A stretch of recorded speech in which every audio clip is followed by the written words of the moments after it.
Hi friends. ఈరోజు morning నుంచి ఎటువంటి ట్రేడ్స్ తీసుకోలేదు. బీటీఎస్టీలోనే ప్రాఫిట్ వచ్చిన తర్వాత నుంచి ఇంకా మార్కెట్లో అవైలబుల్గా లేను.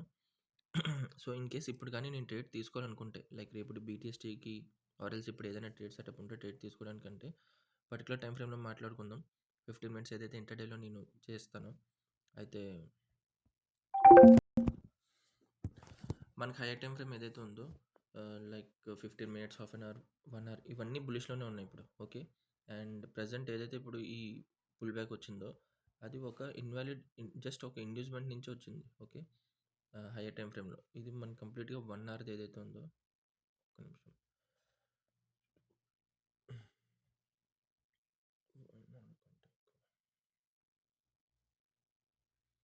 ఓకే. డే టైం ఫ్రేమ్లో చూసినట్టయితే ఇది మన లాస్ట్ పుల్ బ్యాక్ ఇది మన హయ్యర్లో లాస్ట్ హయ్యర్లో అండ్ ఇక్కడ నుంచి మన లోవర్లో ఈ కంప్లీట్గా దీనికి మనం రేంజ్ పెట్టుకుంటే మనం ఇప్పుడు ప్రీమియంలో ఉన్నాం. ఓకే. సో ఇప్పుడు మన ప్రో ట్రేడ్ ఏదైతే ఉందో అది బుల్లిష్ ఒప్పుకుంటా. బట్ మనం ఈ ప్రీవియస్ లెగ్ ఏదైతే ఉందో ప్రీవియస్ లెగ్లో మనం ఇప్పుడు ప్రీమియంలో ఉన్నాం కాబట్టి కొద్ది కరెక్షన్ రావచ్చు. ఆ కరెక్షన్ ఎక్కడి వరకు వస్తుంది? ఇప్పుడు ఇంత పెద్ద ర్యాలీ జరిగిన తర్వాత కొద్ది కరెక్షన్ వచ్చి మళ్ళీ అక్కడి నుంచి కంటిన్యూ అవుతుంది. సో మన కరెక్షన్ అయ్యే అవకాశాలు ఎక్కువ శాతం ఉండేది ఇక్కడ ఈ గ్యాప్ ఫిల్లింగ్ ఏదైతే ఉందో అది. ఇంకా ప్రీవియస్ గ్యాప్ ఫిల్లింగ్ అవ్వకుండా ఇంకా దగ్గరలో ఏమైనా ఉన్నాయని చూస్తే పిఓఎస్ గట్టన మనకేం కనిపించట్లేదు. సో పర్టికులర్గా అయితే హయ్యర్ టైం ఫ్రేమ్ నుంచి లైక్ మోర్ 15 మినిట్స్ కంటే పైన అన్ని టైం ఫ్రేమ్స్ మనకి బుల్లిష్లోనే ఉన్నాయి. అండ్ మనం ఇప్పుడు ఈ కరెక్షన్లో మనం ఇప్పుడు కరెక్షన్ ఇక్కడ వరకు వస్తుందని చెప్పి మనం ఎక్స్పెక్ట్ చేస్తున్నాం. లాస్ట్ సెల్లింగ్ ఇక్కడ ఏదైతే ఉందో అవంతా కలెక్ట్ చేసుకోవడానికి అని చెప్పి గ్యాప్ ఫిల్లింగ్ అని అండ్ మినిమం ఈ దీంట్లో ఏదైతే ఉందో దాని ప్రీమియం డిస్కౌంట్ రేంజ్ మార్క్ చేసుకుంటే ఈ వైట్ కలర్ లైన్ వరకైనా minimum first target and second and final target ఏదైతే ఉందో అది గ్యాప్ ఫిల్లింగ్ అని చెప్పి. సో 15 మినిట్స్లో మనం బుల్లిష్లో ఉన్నాం. ఈ జస్ట్ ఇది హై, లో అండ్ మళ్ళీ హై కలెక్ట్ చేసి లాస్ట్ ఇండ్యూస్మెంట్ ఏదైతే ఉందో అది మాత్రం కలెక్ట్ చేసింది. సో ఇక్కడ ఎటువంటి చేంజ్ ఆఫ్ రేట్ అయిపోలేదు, జస్ట్ ఇండ్యూస్మెంట్ కలెక్ట్ చేసుకుంది అంతే. సో అదే లోవర్ టైం ఫ్రేమ్ 5 మినిట్స్ కంటే కింద చిన్నది చూస్తే 5 మినిట్స్లో ఇండ్యూస్మెంట్ ఆల్రెడీ కలెక్ట్ చేసుకుని స్ట్రక్చర్ బ్రేక్ చేసింది. సో ఇది మన హయ్యర్లో అయిన తర్వాత ఈ హయ్యర్లో ఇక్కడ ఈ హైయర్ అయ్యి ఇక్కడ నుంచి ప్రీమియం డిస్కౌంట్ పెట్టుకుంటే ఇది రేంజ్ అండ్ ఈ 50% ఏదైతే డిస్కౌంట్ రేంజ్ ఉందో లైక్ మార్క్ చేసి చూపిస్తాను. ఓకే. ఇది మన ప్రీవియస్ జోన్ అండ్ డిస్కౌంట్లో వచ్చిన తర్వాత ర్యాలీ కంటిన్యూ అయింది. బట్ అక్కడ హోల్డ్ చేసి సప్లై ప్రీవియస్ ఏదైతే లో క్రియేట్ చేసిందో దాన్ని బ్రేక్ చేసింది. సో ఇది హై, లో, లోవర్ హై అండ్ మళ్ళీ లోవర్ లో. ఈ విధంగా ట్రెండ్ అనేది కిందన ఫామ్ అవ్వడం స్టార్ట్ అయింది. సో మీకు ఒక ఐడియా వచ్చింది కదా ఇప్పుడు. సో ఇప్పుడు ప్రీవియస్ ఏదైతే మన హై పాయింట్ ఉందో ఆ హై పాయింట్ నుంచి 5 మినిట్స్లో ప్రీవియస్ రేంజ్ లెగ్ ఏదైతే ఉందో ఈ హై పాయింట్ నుంచి లో పాయింట్ వరకు మనం ప్రీమియం డిస్కౌంట్ రేంజ్ పెట్టుకున్నాం. అందులో ఇది ఎప్పుడైతే ప్రీమియంలో ఎంటర్ అయిందో ప్రీమియంలో ఎంటర్ అయిన తర్వాత నుంచి ఆర్డర్ ఫ్లో చేంజ్ అయింది. స్ట్రక్చర్ చేంజ్ చేసి మళ్ళీ లోవర్ హై క్రియేట్ చేస్తూ కిందకు వచ్చింది. బట్ ఎక్కడి నుంచి చేంజ్ చేసింది? ఒక ఫేర్ వాల్యూ గ్యాప్ నుంచి. సో ఇది ఒక ఫేర్ వాల్యూ గ్యాప్ ఒప్పుకుంటా, కానీ అంత పొటెన్షియల్ ఉందా ఇది ఇక్కడ నుంచి ఇంకా ఫాలో అయ్యే అవకాశాలు ఉన్నాయా అని చెప్పి చూస్తే నాకైతే యాక్చువల్లీ ఇదే ఒక ఈ ఫాల్ ఏదైతే ఉందో అది ఇండ్యూస్మెంట్ నుంచి అయింది. బట్ పర్టికులర్గా మీరు హయ్యర్ టైం ఫ్రేమ్లో చూస్తే ఈ ఇండ్యూస్మెంట్ లెవెల్ ఏదైతే ఉందో లాస్ట్ పుల్ బ్యాక్ ఇక్కడి నుంచి ఇంత పెద్ద ర్యాలీ కంటిన్యూ చేసింది, ఇంత పెద్ద ఫాల్ వచ్చింది. సో అందుకని ఇక్కడ హడల్ అయింది. మన సప్లైలో నుంచే మన 15 మినిట్స్ ఇప్పుడు ఏదైతే మీకు చూపించానో అక్కడి నుంచే అది సప్లై తీసుకొని కరెక్షన్ చేసుకుంటుంది. బట్ ఇక్కడ ఏదైతే ఫాల్ వచ్చిందో ఇది కంటిన్యూ అవ్వాలా లేదా అనేది ఇక్కడ ఏదైనా పిఓఈ ఉంటే బాగుండు. కంటిన్యూ అయ్యి కిందకి మన గ్యాప్ ఫిల్లింగ్ వరకు మనం ఎక్స్పెక్ట్ చేయొచ్చు. ఇప్పుడు ఈ సినారీలో ఏంటంటే ఇది జస్ట్ ఫేర్ వాల్యూ గ్యాప్ నుంచి ఇండ్యూస్ చేసింది. మళ్ళీ ఇక్కడ నుంచి ఏదైనా లోవర్ టైం ఫ్రేమ్లో 1 మినిట్లో కన్ఫర్మేషన్ ఇస్తే బుల్లిష్కి చేంజ్ ఆఫ్ క్యారెక్టర్ కానీ ఇలాంటిది ఏదైనా అయితే మళ్ళీ మనం ఇక్కడ నుంచి బుల్లిష్ స్టేట్ తీసుకొచ్చి ఎక్కడి వరకు ఈ ప్రీవియస్ ప్రీమియంలో ఏదైతే సప్లై ఉన్నదో ఈ పైన అండ్ ఇక్కడ. బట్ ఇక్కడ మెన్షన్ చేసింది చూడండి, డబుల్ టాప్ ఈక్వల్ హైస్ చేసిందా, డబుల్ టాప్ రెండుని 52,290, 52,290 రెండు ఈక్వల్ హైస్ ఉన్నాయి.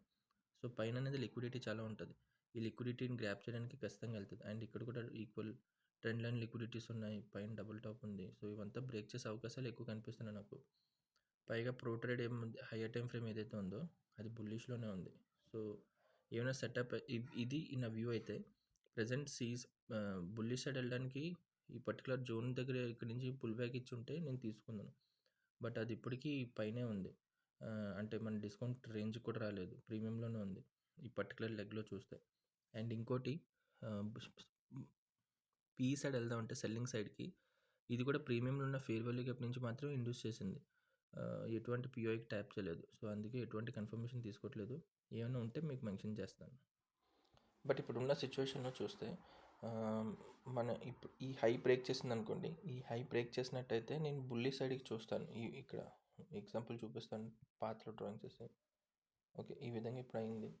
ఇన్ కేస్ ఈ హై బ్రేక్ చేస్తే నెక్స్ట్ మళ్ళీ నాకు ఇక్కడ ఎక్కడైనా ఎంట్రీ దొరికితే నేను కన్ఫర్మేషన్ తీసుకొని నెక్స్ట్ ఈ ప్రీమియంలో ఉన్న ఈ సప్లై వరకు అయినా మినిమం టార్గెట్ పెట్టుకుంటా, ఈ క్యాండిల్ సప్లై వరకు. ఓకే, ఇది ఒక సినారియో. రెండో సినారియో, ఇప్పుడు ఫాలో అవుతూనే వచ్చింది కదా ఈ విధంగాన, అండ్ కంటిన్యూషన్ ఏదైతే ఉందో దీనిది. అండ్ ఇప్పుడు ఇది ఇక్కడ నుంచి ఈ లోన్ బ్రేక్ చేసింది అనుకోండి, గ్రీన్ క్యాండిల్ లోని. సో నేను నెక్స్ట్ ఈ లో బ్రేక్ చేసిన తర్వాత ఇక్కడ నుంచి ఎక్కడైనా ఎంట్రీ తీసుకొని కన్ఫర్మేషన్ నేను ఈ జోన్ వరకు పెట్టుకుంటా. సో దీనికి ఇంకో కలర్ పెడతాను. ఓకే, ఇది సెల్లింగ్కి, ఇది బయింగ్కి. సో ఈ రెండు సినారియోలోనే ఏం వర్క్ అవుతుందో చూద్దాం. ఎంట్రీ దాని ప్రకారమే తీసుకుంటాం. బట్ ఇప్పుడున్న సినారియో బట్టి చూస్తే వాల్యూమ్ క్యాండిల్ ప్రకారం బుల్లి సైడ్ వెళ్ళాలని అనుకుంటున్నా. బట్ మనం అదొకటే సినారియో పెట్టుకొని ఎంట్రీ తీసుకోలేము కదా. స్ట్రక్చర్ ప్రకారం మనం తీసుకుంటాం టెక్నికల్గా. సో ఆ రూల్స్ ప్రకారం అయితే ఇప్పుడు lower time frame, higher time frame మనకి బుల్లిష్ అయ్యి ఉండొచ్చు. కరెక్షన్ అయితే రావాలి, పెండింగ్లో ఉంది. కరెక్షన్ పెండింగ్ ప్రకారం చూస్తే 5 minutes స్ట్రక్చర్లో మనకి బీరిష్ ఎంట్రీ అంటే బీరిష్ స్ట్రక్చర్ ఫామ్ అవడం ఆల్రెడీ చెప్పింది. బట్ ఇక్కడ మనం ప్రీమియం నుంచి ఇక్కడ నుంచి మనం డైరెక్ట్గా ఎంట్రీ తీసుకోవచ్చు. నార్మల్గా సెటప్ ప్రకారం అయితే ఎప్పుడైతే ఈ క్యాండిల్ ప్రీమియంలో ఎంట్రీ అయిందో దీని లోలో మనం ఎంట్రీ తీసుకొని స్టాప్ లాస్ దీని మీద ఏ క్యాండిల్ అయితే మనం తీసుకున్నామో ఆ క్యాండిల్ ప్రకారం అక్కడ తీసుకొని ఫస్ట్ ఈ లోన్ బ్రేక్ చేయడం, అండ్ తర్వాత మన టార్గెట్ ఏదైతే ఉందో దీని డిస్కౌంట్ లెవెల్ రావడం, ఇలా పెట్టుకోవచ్చు. ఓకే, ఇదొక సెటప్. అలా డైరెక్ట్గా రిస్క్ తీసుకోవచ్చు అనుకున్నట్టయితే. బట్ మనం ప్రాపర్ సెటప్తో పాటు వెళ్తాం కాబట్టి మీరు ఇక్కడ చూడండి 15 minutesలో. ఓకే, బాడీ క్యాండిల్లో ఉన్న బాడీని మాత్రం మెన్షన్ చేస్తున్నాను. ఓకే, ఇక్కడ నుంచి డైరెక్ట్గా అంటే ఇక్కడ ఎక్కడ విక్ లేదు, ఈ రెండింటికి మధ్యలోనే గ్యాప్లోని డైరెక్ట్గా ఇక్కడ వరకు ఇది కంప్లీట్గా ఒక బాడీ. ఓకే, ఈ బాడీ ఈ లో నుంచి ఇక్కడ వరకు హై వరకు బాడీలో ఈ సెల్లింగ్ ఎంతవరకు జరిగింది, ఇక్కడ వరకే జరిగింది. అండ్ ఇంకా ఇక్కడ బయర్స్ ఇంకా ఉన్నారు. సో వాళ్ళు ఏం చేశారు, మళ్ళీ పుష్ చేశారు. సో ప్రీవియస్ క్యాండిల్ ఏదైతే రెడ్ క్యాండిల్ ఉందో ఆ బాడీలో ఆల్మోస్ట్ అంతా మిటిగేట్ చేసి నెక్స్ట్ క్యాండిల్ కూడా ఆ ప్రీవియస్ క్యాండిల్ హైలోనే బ్రేక్ అంటే పైన క్లోజ్ అయింది. సో దాని అర్థం ఏంటి, బయ్యర్స్ ఎవరైతే వచ్చారో సెల్లింగ్ ఆల్మోస్ట్ ఇంతవరకు జరిగింది, ఇంకా కొద్దిగానే పెండింగ్ ఉంది, అది కూడా మిటిగేట్ అయిపోయి. సో మ్యాక్స్ ఛాన్సెస్ ఏంటంటే మనం బీటీఎస్టీలో చూస్తే ప్రీవియస్ క్యాండిల్ లోని స్వీప్ చేసి ఆ తర్వాత క్లోజింగ్ కూడా పైన అయితే మనం లైక్ నెక్స్ట్ డేకి సి సైడ్ వెళ్తాం కదా. టార్గెట్ ఏంటి, ప్రీవియస్ హైని బ్రేక్ చేయడం. సో ఆ ప్రకారం అయితే మనం ఈ క్యాండిల్లో ఇక్కడ ఎంట్రీ తీసుకొని మన ఫస్ట్ టార్గెట్ ఈ హై ఏదైతే ఉందో దాన్ని బ్రేక్ చేయడం. టూల్ పెట్టి చూపిస్తాను. ఇప్పుడు మనం ఇక్కడ ఎక్కడైనా ఎంట్రీ అయ్యామనుకోండి, మన ఫస్ట్ టార్గెట్ ఈ హైని బ్రేక్ చేయడం. సో టార్గెట్ ఈ స్టాప్ లాస్ ఏమో దీని కిందన. క్యాండిల్స్ ప్రకారం చెప్తున్నా, ఇక్కడ మీరు పాయింట్స్ గట్ట ఇవన్నీ చూడకండి. సో ఆ విధానం అయితే నాకు ఇక్కడ సి కనిపిస్తుంది. బట్ మీరు స్ట్రక్చర్ ప్రకారం చూస్తే మనకి అంటే బీరిష్ కనిపిస్తుంది. బట్ బీరిష్ ఏదైతే ఇక్కడ ఫాలో వచ్చిందో అది జస్ట్ ఫేర్ వాల్యూ గ్యాప్ నుంచి వచ్చిందో అది ఇండ్యూస్ చేస్తుంది అని చెప్పి. బీరిష్ సైడ్ బుల్లిష్ సైడ్ వెళ్ళాలి అనుకుంటే మనం ప్రాపర్ సేఫ్ సైడ్ ఎంట్రీకి ఈ హైన్ బ్రేక్ అయితే కానీ మనం ఎంట్రీ తీసుకోం. బట్ రెండు సినారియోలు మెన్షన్ చేస్తున్నాను, ఎలా ట్రేడ్ తీసుకోవాలి ఏంటి అనేది. ఏదైతే వాల్యూమ్ క్యాండిల్స్ ప్రకారం చెప్పిందో అది సక్సెస్ అయింది. సో బీటీఎస్టీలో మ్యాక్స్ ఇదే చెప్పా కదా, బీటీఎస్టీ స్ట్రాటజీస్ కూడా ఇలాగే వర్క్ అవుతుంది. But proper 100 out of 100 work అవుతుందని కాదు, మ్యాక్స్ ఛాన్సెస్ 70 to 80% అయితే ఎక్కువ అవకాశాలు ఇలాగే ఉంటాయి. బాడీలో మన క్యాండిల్లో ఉన్న బాడీలోనే వాల్యూమ్ ఎక్కువ ఉంటుంది కాబట్టి ఆ రూల్ ప్రకారమే తీసుకునేది ఇది. అండ్ ఇంకోటి స్ట్రక్చర్లో కూడా మనకి ఏదైతే ఈ మూమెంట్ వచ్చిందో అదొక ఫేక్ మూమెంట్ మాత్రం వచ్చింది, ఫేర్ వాల్యూ గ్యాప్ నుంచి వచ్చింది. ఇదే ఫేర్ వాల్యూ గ్యాప్లో అంటే ప్రో ట్రేడే మంది బీరిష్ అయ్యి ఉండి అండ్ మనకి ఫేర్ వాల్యూ గ్యాప్లో ఉండి ఇక్కడ నుంచి రిజెక్షన్ వచ్చి ఉంటే మనం కంటిన్యూషన్ చేద్దును. బట్ ఇప్పుడు ప్రో ట్రేడ్ ఏదైతే ఉందో అది మన బుల్లిష్ సైడ్ ఉంది అండ్ ఇది కౌంటర్ ట్రేడ్. సో అందుకే నేను ఈ ఫాల్ వచ్చిన బీరిష్ సైడ్కి నేను చెప్పాను, అనుకుంటూనే ఉన్నా ఈ స్ట్రక్చర్ బ్రేక్ అయినా ఎక్కువ కన్ఫర్మేషన్ ఉండదు అని చెప్పేసి. బట్ ఏదైనా ఇప్పుడు మనం ఈ విధంగా చూస్తే ప్రీమియంలో ఆల్రెడీ మళ్ళీ మెన్షన్ చేస్తున్నాను, ప్రీమియంలో వచ్చాము. ఇప్పుడు ఇన్ కేస్ ప్రీవియస్ సప్లై ఏదైతే ఈ క్యాండిల్ ఉంది, ఇక్కడ సప్లై ఉంది, ఇక్కడ సప్లై ఉంది, ఈ 3 సప్లైస్ ఉన్నాయా, బట్ ఇక్కడ ట్రెండ్ లైన్ లిక్విడిటీ ఉంది, డబుల్ టాప్ కూడా ఉంది. సో ఈ లిక్విడిటీని క్రియేట్ చేయకుండా ఇక్కడ నుంచి కానీ రిజెక్షన్ వచ్చుంటే మనం అప్పుడు ఈ లోన్ బ్రేక్ చేయడానికి టార్గెట్ పెట్టుకుంటాం. ఓకేనా, ఇలాగే ఎంట్రీస్ తీసుకోవాలి. ఈ విధంగా నేను సెటప్స్ ఎత్తుక్కుంటాను. బట్ ఎండ్ ఆఫ్ ద డేకి వీడియో ఎండ్ అయినప్పటికీ ఏదైనా బీటీఎస్ ఉంటే అది కూడా కలిపేసి ఒకేసారి వీడియో క్లోజ్ చేస్తాను. ఓకేనా, అండ్ కంటిన్యూషన్ ఏంటంటే ఇప్పుడు ప్రజెంట్ సినారీలో ఇదంతా ఒక లాస్ట్ పుల్ బ్యాక్ నాకు ఇక్కడ నుంచి వచ్చింది. ఓకే, ఇక్కడ నుంచి డైరెక్ట్గా ఒకటే షార్ప్ పుల్ బ్యాక్ వచ్చింది. ఇది ఇక్కడ ఏదైతే వచ్చింది ఇదంతా ఇన్వాలిడ్ పుల్ బ్యాక్ నా స్ట్రాటజీ ప్రకారం. సో ఈ లో బ్రేక్ అయితే కానీ మనం ఎటువంటి కన్ఫర్మేషన్ తీసుకోలేం పీ సైడ్కి. And higher time frame 15 minutes and remaining all 15 minutes above ఏదైనా ఉంది అదంతా హయ్యర్ టైం ఫ్రేమ్ నాకు బుల్లిష్లోనే ఉంది. అండ్ 5 minutesలో మాత్రమే నాకు బీరిష్ కనిపించింది. సో 5 minutesలో నాకు ఉన్న సప్లై ఇది ఒకటే. అండ్ సప్లైలో ఆల్మోస్ట్ ఎంత మిటిగేట్ అయింది, ఎంత మిటిగేట్ అయింది. సో నేను ఇది మాత్రమే నేను అన్మిటిగేటెడ్ పోర్షన్ ఏదైతే ఉందో అది మాత్రం పెట్టుకున్నా. సో ఎండ్ ఆఫ్ ది డేకి నేను సి సైడ్ వెళ్దాం అనుకుంటున్నా. ఇప్పుడున్న సినారియో నుంచి అయితే మినిమం ఒక 80 points అయినా పైకి వస్తుంది అని చెప్పి అనుకుంటున్నా. ఇన్ కేస్ బీటీఎస్టీ నేను తీసుకోవాలనుకుంటే నేను సి సైడ్ వెళ్తాను.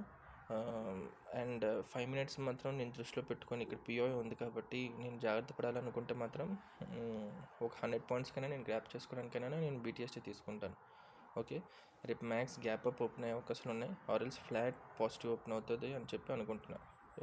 ఇన్ కేస్ నెగిటివ్ ఇంపాక్ట్ ఉండాలి, లైక్ ఇక్కడ నుంచి పడిపోవాలి అనుకున్నా ఫేక్ బ్రేక్అవుట్ ఏదైతే లైక్ ఇక్కడ నుంచి లో బ్రేక్ చేసి కిందకి వెళ్ళిపోయినా అది మళ్ళీ దాని కాస్ట్కి ఎగ్జిట్ అవ్వడానికి పెద్ద పెద్ద రీటైలర్స్ మళ్ళీ దాన్ని పుల్ బ్యాక్ తీసుకుంటే ఇక్కడ వరకు తీసుకొస్తారు మ్యాక్స్. సో రేపు బీటీఎస్టీ నేను తీసుకోవట్లేదు ఎందుకంటే 5 minutes నాకు పిఓఐ ఒకటి కనిపిస్తుంది. బట్ మీరు బీటీఎస్టీ సెట్ ఆఫ్ రూల్స్ ప్రకారం చూస్తే ఇన్ కేస్ ఈ వాల్యూమ్ ఉంది కదా, ఈ రెడ్ క్యాండిల్ ఓపెనింగ్ ఏదైతే ఉందో 162, ఆ 162 లెవెల్ కానీ పైన క్లోజ్ అయినట్టయితే ఈరోజు మార్కెట్ మీరు ఎండ్ ఆఫ్ ది డేకి ఇప్పుడు ప్రజెంట్ ఆల్మోస్ట్ 3 points పైన ఉంది 165లో. ఈ 162 లెవెల్ పైన క్లోజ్ అయితే మనం రేపు మ్యాక్స్ బీటీఎస్టీ హోల్డ్ చేయొచ్చు సి సైడ్కి. ఓకే, ఇదే ఈరోజు సెటప్ కట్టాను నేను. రేపు మార్నింగ్ మళ్ళీ కలుద్దాం. Bye bye.